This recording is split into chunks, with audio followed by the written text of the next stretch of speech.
Magandang buhay mga katinapay, another day, another vlog na naman tayo ngayon at ito nga pala yung continuation ng ating tugtog sa Marikina Hotel dahil kinabukasan Manila Hotel naman tayo para sa isang event ulit kesa umuwi pa kami ng Quezon, diretso na kami ng Manila Hotel pero magda-drive-in muna tayo, doon tayo magpapalipas ng gabi at ng isang maghapon at pagkatapos nating magpalipas ng maghapon sa drive-in, diretso na tayo ng Manila Hotel at bago nga pala tayo pumunta dun sa hotel na tutuluyan namin ngayong gabi, ayan dumaan muna kami dito kay Diwata Pares Overload. Ayan at marami nagsasabi na wala nang nakain dito kay Diwata. Hindi naman totoo kasi ang dami pa rin talagang kumakain dito kay Diwata Pares at talaga naman palang napakasarap na mga pagkain dito ni Diwata. Talagang pinipilahan pa rin itong kanyang mga pagkain dito lalo na yung pares niya. Kaya kami nakipag-unahan na kami dito para makakain para makadiretso na kami dun sa hotel na tutuluyan namin. Kaya Diwata Pares, Tinapay TV nga pala ito ng Quezon Province. Baka naman.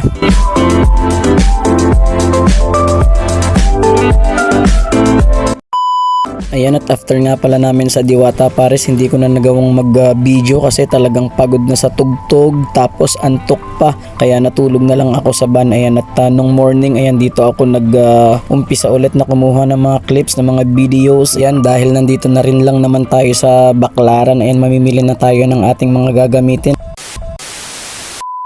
Dito kami sa Mahal Kita Drive-In dito sa may Baclaran. Kinabukasan tayo naman ay Pampanga. Kaya ayan, shoutout sa inyong lahat ng mga taga Pampanga. See you tomorrow.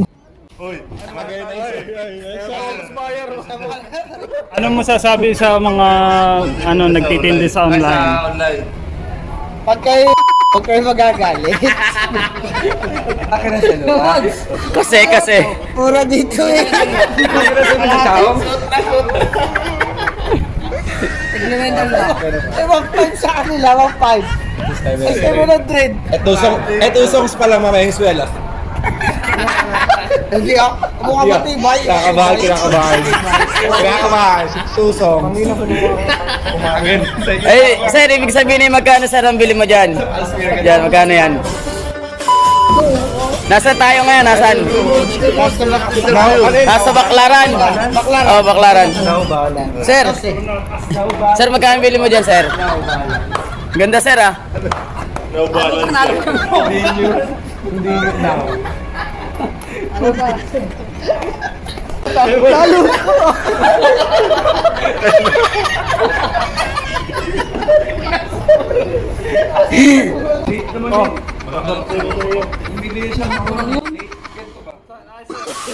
Ayun at dahil nakapag-check out na tayo dun sa drive-in na pinuntahan natin, yun nga pala ay Mahal Kita Drive-In. Ayan, shoutout sa lahat ng mga mababait na staff dyan. Dito na tayo sa Manila Hotel guys. Ayan at mamaya ready to sound check na tayo. Bago yan gusto ko munang i-shoutout yung kliyente namin dito, ang Mason. Ayan, shoutout po. Maraming salamat po sa pag-invite. At guys, makakasama nga pala namin dito ang Philippine icon pagdating sa musikang Pilipino, ang The Boyfriends. Ayan, shoutout nga pala kay Sir Gigi Herrera, yung bayista ng The Boyfriends. Ayan, maraming salamat po sa lagi pong pag-heart sa aking mga post. Sir Gigi, mabuhay ka hanggat gusto mo. Maraming salamat po. At mabuhay din ang The Boyfriends. Mabuhay ang musikang Pilipino. Ayan, OPM, support OPM, support local. Ayan, supportahan niyo po yung banda namin ng Olayapanit. Support locals nga eh. Hihi, charot lang. At andito na nga pala tayo sa lobby ng Manila Hotel at dire-diretso na tayo dyan papunta dun sa ating venue. Ayan at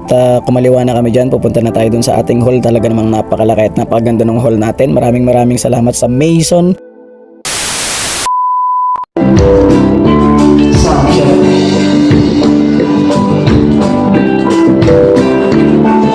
Marami ang nagsasabi, mahirap magmahal. Marami ang nasasaktan, mahirap iwasan. Dapat ang puso ng mahal. 3 hours later. Ayun, dahil una sa lineup ang The Boyfriends, after nila kami naman Olayapanit. Ayan at pinanood ko muna at talaga namang napakaganda ng kanilang mga original songs. Panoorin nyo guys ito.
muna, maraming salamat sa itaas sa panibagong blessing na ito. Ayan, maraming salamat po. At sa kliyente namin dito, sa lahat ng mga Mason, maraming salamat. Manila Hotel, thank you so much. At happy birthday nga pala doon sa cameraman ko dyan, sa videographer ko, si Alex Radigos. Happy birthday. Ayan, sa The Boyfriends, kay Sir Gigi, maraming salamat. Ayan, at doon sa import namin na babaeng singer dyan, ayan, kinuha pa namin yan dyan sa Manila. Maraming salamat kay Pareng Bernard. Please like, follow, and share. Olaya Panit, Tinapay TV. Maraming salamat!